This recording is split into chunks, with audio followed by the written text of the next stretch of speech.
the flare, the CME, and the solar energetic particle. How do scientists study this? We create what's called a coronagraph.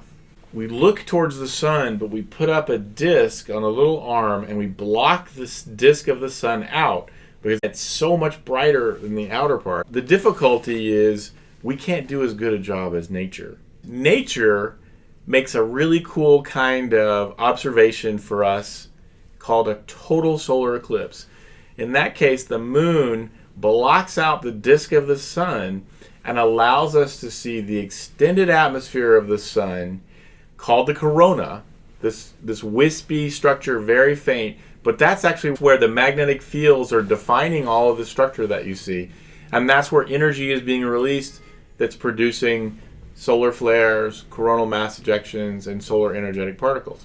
When we do that with a coronagraph, we actually get effects around the edge that mean that we can't actually image quite as close to, we can't block the sun right at the edge of it like the total solar eclipse from nature does. So we can only see about maybe 2 or so solar radiuses away from the sun. The problem, of course, is it turns out that all of that action again really is happening down at about 2 solar radiuses. So that is one of the advantages now of actually going back to the ground and looking at the sun with a total solar eclipse. Normally, when you look at a total solar eclipse, you get about maybe 1, 2, 3 minutes of time.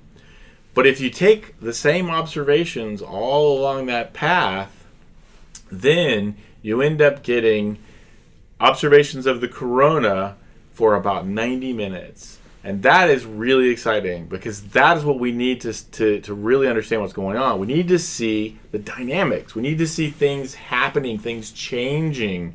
And hopefully, if we get lucky, a coronal mass ejection will happen during that total solar eclipse, and we'll see it with one of our ground-based telescopes.